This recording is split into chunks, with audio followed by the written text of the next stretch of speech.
السلام علیکم ورحمۃ اللہ وبرکاتہ۔ میں ہوں ساجد گل اور آپ دیکھ رہے ہیں ساجد کی دنیا۔ ایک منٹ ایک مسئلے میں ہمارا آج کا عنوان ہے کافر اور مشرک میں فرق۔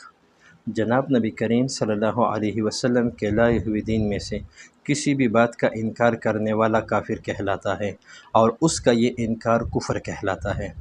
اللہ تعالیٰ کی ذات، صفات یا افعال میں سے کسی کو شریک ٹھہرانے والا مشرک کہلاتا ہے اور اس کا یہ کام یہ شرک کہلاتا ہے۔